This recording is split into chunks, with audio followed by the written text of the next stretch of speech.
Hey, back with another episode of unboxing, and I got a couple packages. They're trickling in every day now, so I guess I couldn't wait to open these guys up. So I figured I'll just shoot this short video showing you what I got. So let's unbox them and show you what I got. So these are two lot. Well, actually, let's just see what it is. Here we go.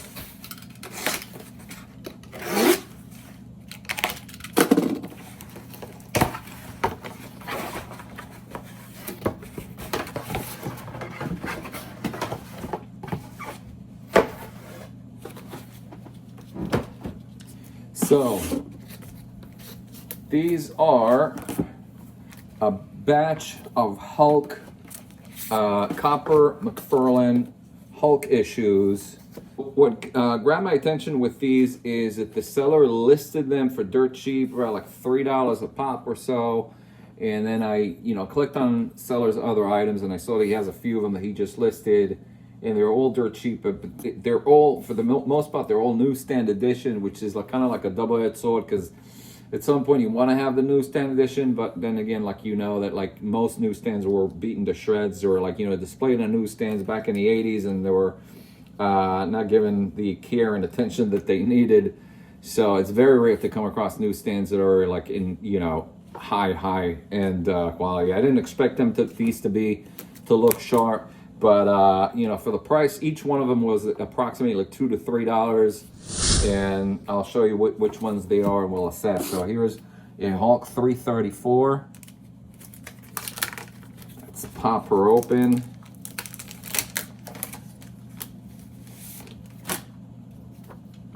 So from first sight, they look to be around fine-ish. I want to say around like 5 to 6.0 ish. I don't know if you could tell. They still have their gloss. They have some spine ticks over here. They have some. They show some shelf wear. So the interior is nice. The back has a little of a spine roll, so you could tell over here that this needs to be pressed. I could probably press them at the 7.0 standard at best. And again, these are early McFarlane Hulks, which I love, and I always look for those on my eBay feed. If I find them for a good price, I get them right away. Here is Hulk number 331, which is the second McFarlane issue that he did at the time. This one looks much better. It has some cumulative schmutz over here and on the side, which could be easily removed with one of these guys. It definitely needs some dry cleaning, and the same thing is over here in the back. I don't know if you can see, but otherwise, if you clean this puppy up, you can definitely get a nice grade. What's the color? The page color is nice. That stuff at best is off-white. Very, very nice. So this one's definitely a good deal. And here's a Hulk 335 newsstand. And this one's already it looks like a 9.0. This already looks like a 9.0. Definitely has some accumulative dirt over here in the back. I don't know if you can see it, but again, these are all treatable defects. I can nicely clean this book, and as long as it retains the gloss and it doesn't have a lot of spine ticks on the spine, then it's treatable. Really, really nice. And here's a Hulk 336.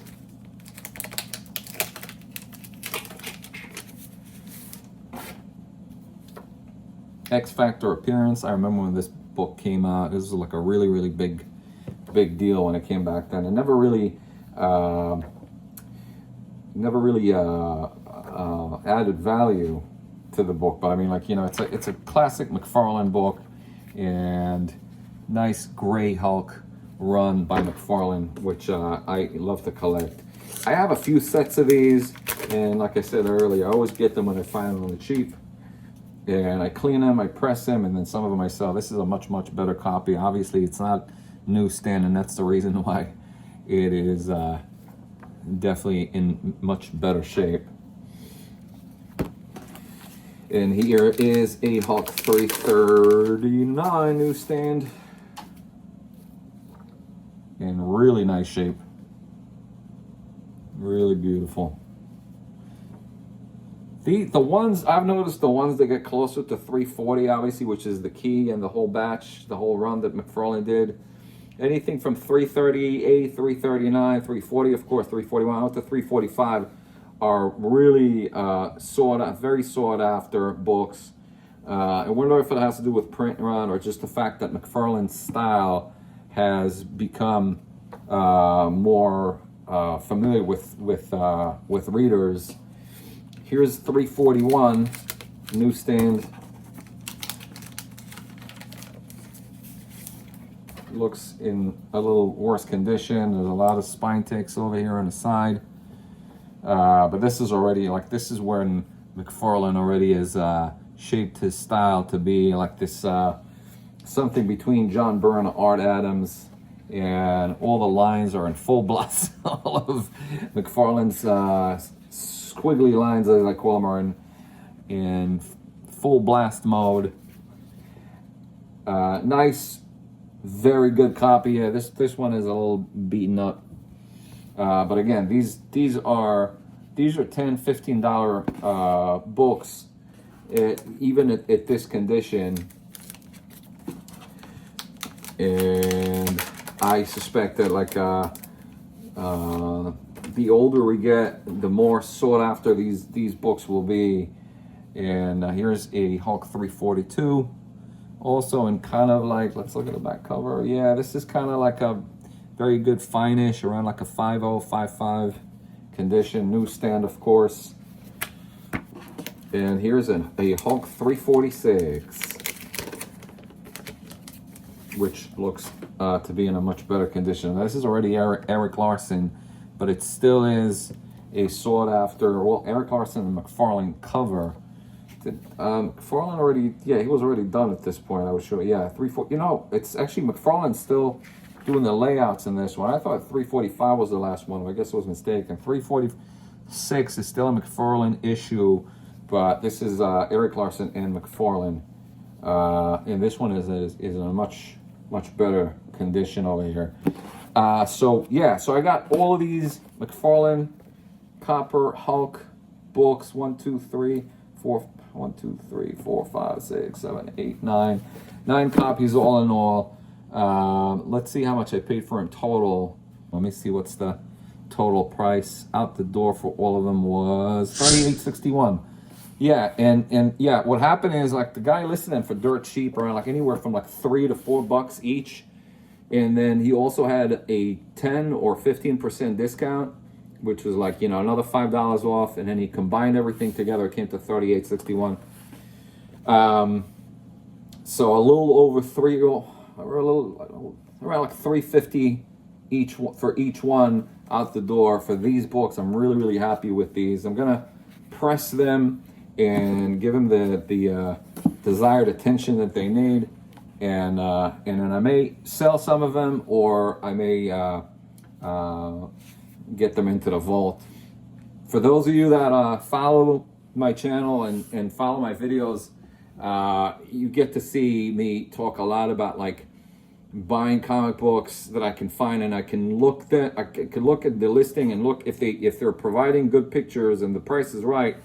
Then I make the assessment of whether to purchase them or not, and that is basically a deciding factor when it comes to making a decision whether to buy them or not, is whether I have enough confidence with what I see and the price and my abilities with cleaning. And so I'll give you an example. Like a few videos ago, I shared a Daredevil number 227 that I picked that had a horrible bend on the side there.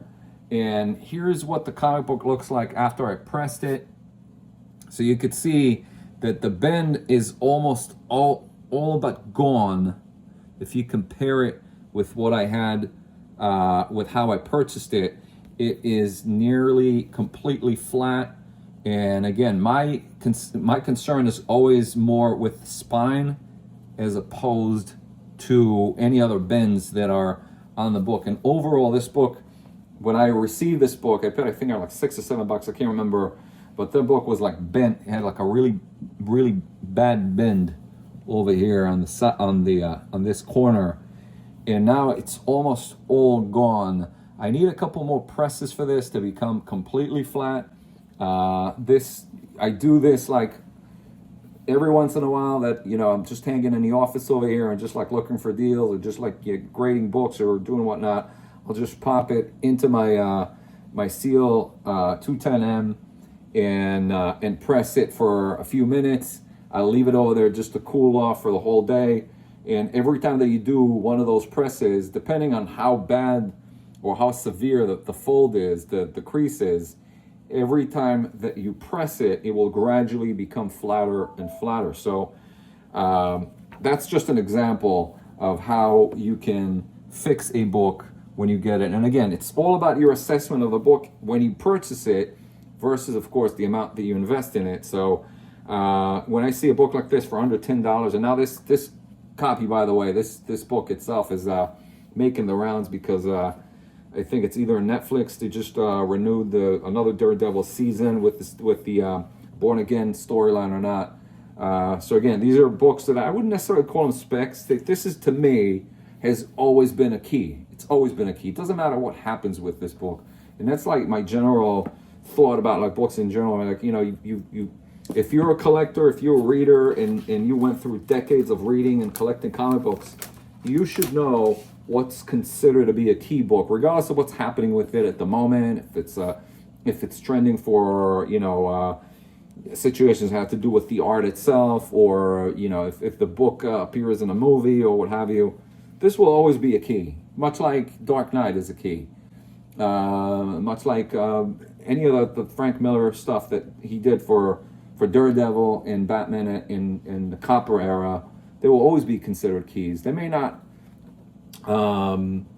gain value at the time, but sooner or later they will be recognized. And obviously, when a book is being recognized, its value goes up. So again, it's a combination of knowing what to invest in, and the price that you spend, of course, and your abilities in repairing it if need be.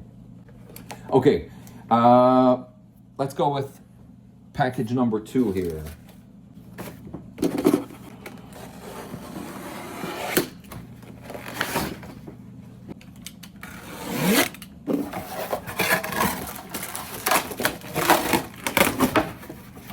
So it's funny how these two came from 2 different sellers, and the 2 sellers packed them almost similarly. Now these are a batch of Star Trek books. So I'm not a Trekkie, but I do always follow the Star Trek series that was printed in the 60s by Gold Key. And every time that I see him for somewhat of a good price, I always scoop them up. I've managed to buy, I want to say, 4 or 5 copies. Here's what I found. Nope, stop it, Siri. So I actually found a few Star Treks, bought a few Star Treks off eBay in the past. I want to say like 4 or 5 copies, and always managed to find them under or around $100. And that's what happened with this lot over here. This is Star Trek #1, alongside some other copies of the same run. And it was hard to tell what the condition is. It looked pretty bad, pretty beat up, but I saw the seller put a lot of pictures and really disclosed the information that's necessary for me to make the assessment. So here you could see that it has some stuff over here at the top that needs to be cleaned. And it has all these creases. So far, I don't see any tears. Yeah, definitely needs a clean job. But it looks to be complete. Let's see if there are any tears or any loose pages. Nope. Everything looks fine on the interior.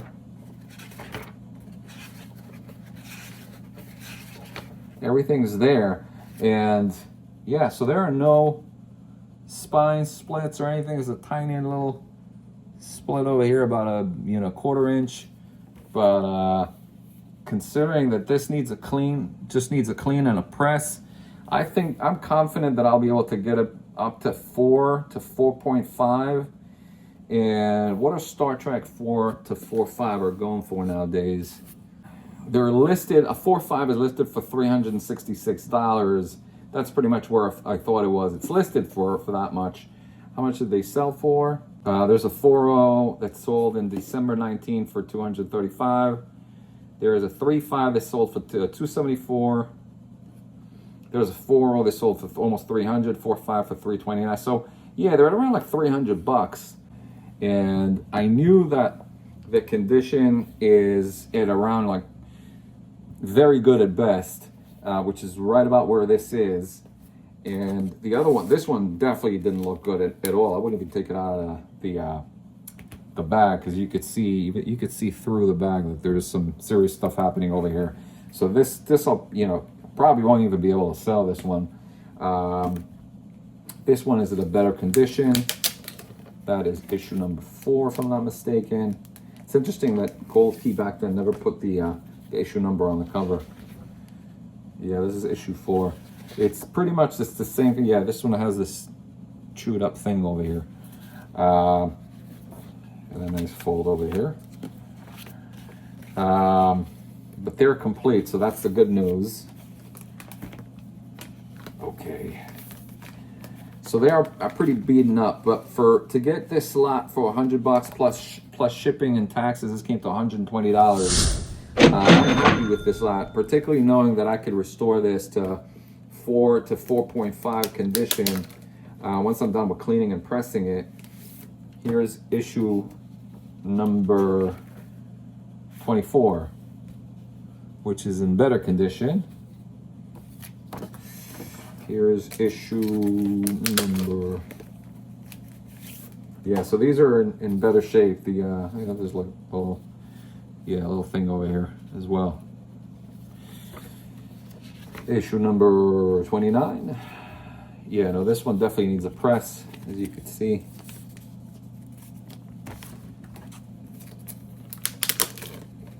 Overall, these are at around like a very good condition. It's slightly better. They definitely all need a press and a clean.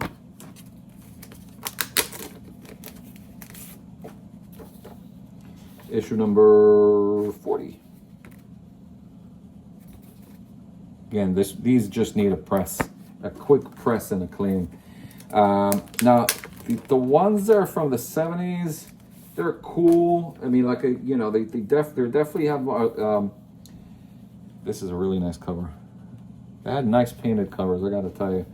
They're much better than any of the runs that DC and Marvel put later on. They have a limited print run. I mean, like they weren't like widely distributed, especially like, the first issues had like a bigger print, larger print run, but they're selling for more, obviously, because they're more sought after. But these had like, I mean, there's not many copies that you'll find of these on eBay, but they're just not selling. I mean, like, you'll probably get like $5 or $7 for a later issue Star Trek on by Gold Key. So the goal here with this is to just sell all of these guys and then press and clean number 1 and grade it, and with the hopes of getting a 4.0 or 4.5, which I'm pretty confident in my abilities of obtaining that grade after a press and a clean. And then I don't know if I'll keep it or sell it, who knows, we'll see. And here's the last copy, here's the last one. So overall, I'm pretty pleased with these purchases, with both of them. I usually try and get something that I could at least like triple the value of when I buy it. So it's either tripling the value. I mean, like, it doesn't necessarily mean that I have to sell it, but just knowing that I got it for a third of the going price, and at least something that will have at least a value of a profit of $100 if I need to flip it. So, case in point, let's say if I like these Star Treks and I want to keep them, if I like them, I want to keep them, then win-win, of course. But if for any reason I say, well, you know what, I could look for a better copy, as long as I can make at least either 3 times the amount of what I spent, or make a clean $100 profit, I'm happy with that kind of strategy. And most of the books that I buy, I end up not actually selling. I end up keeping them because I have confidence in most of the books that I buy as investments. In other words, like I don't think that a Star Trek #1 or the previous run of McFarlane books that I showed you will ever go down in value. These have established themselves as keys. They've established them as books that like the wider audience is seeking, whether it's collectors, whether it's people that just love Star Trek. Same thing with McFarlane, whether it's people that collect Hulk comic books, people that collect Copper Age comic books, people that collect McFarlane books. They're always in demand, and they will always see higher value. So that's my strategy, basically. And again, hope you enjoy this episode. Hope you enjoyed my picks, and I got a few more things coming in the way, and I'll share them with you soon I get them. Thank you. Take care.